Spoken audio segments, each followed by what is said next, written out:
Now, we all know that twins supposedly have a bond, although you play fraternal twins in this movie. But it also shows that siblings can sometimes have some issues, can't they? They certainly can have some issues, and I know that all too well from growing up with my two brothers. But it's interesting you mentioned those twin moments. I was very curious about those and would try to, I don't know if I was getting into character, but I encouraged Ed, anytime you get a feeling or, if something, strange, just call me. Maybe it's happening to me. Yeah, let's see if we're having the same one. Yeah, and we did, sync up a couple times. There was one day you showed up and you were hungry.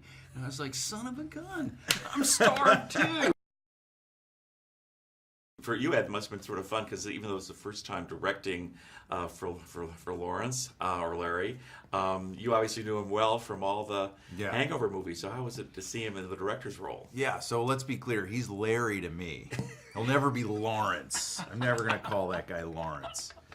But I realize as a director he has to be Lawrence now. But it was it was awesome to see Larry kind of stretch his wings out and spread his wings and fly. Yeah, get nudged out of the nest and catch some updraft and just soar like an eagle. Yeah, absolutely. Obviously, you've done a bunch of, for lack of a better word, buddy movies, and so forth. What's the secret to making a buddy movie, so to speak, or a road movie kind of work as it did in this film? I'll take this one. Sure, go ahead. I think you have to just be real buddies for it to work. Chemistry. Right? Chemistry is important, and you can't, you can't manufacture it. You can't bottle it and try to use it on another movie. You got to just get in there, roll up your sleeves, spend some time with the other person and see if there's any magic. And thank God, when I teamed up with this guy, it was just like sparks flew. Right. Yeah. You're seeing it now. I don't have to tell you that. There are a lot of funny moments in this movie, but one of my favorites was, because I'd never seen it done in a movie before, was the Hotel Whisperer. When you check in, and to film that for you guys with that actor had to be hilarious because it was just so unusual. You ready for a bomb? That actor was my older brother. That's none other than Itw Wilson. That's right. Yes.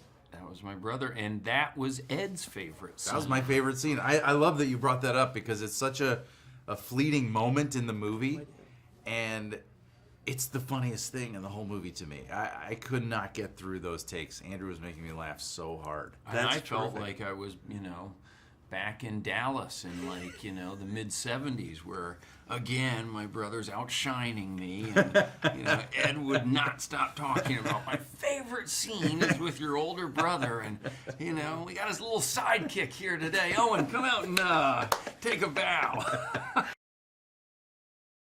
And, of course, the football stuff with Terry Bradshaw.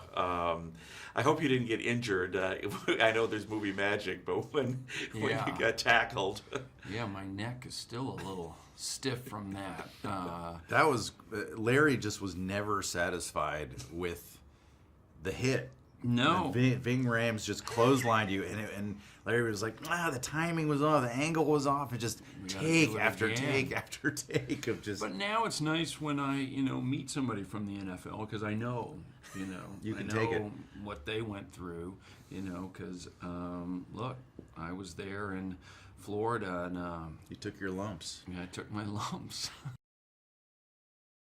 Katt Williams, some other great scenes. I loved it when you're picking him up as a hitchhiker.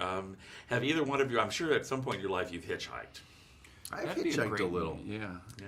Have you ever picked up a hitchhiker? No. I have not returned the generosity. You didn't pay it forward. No.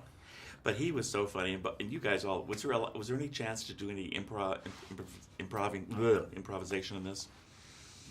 That was good improv right there. Jesus. That was known as a screw-up. Hey.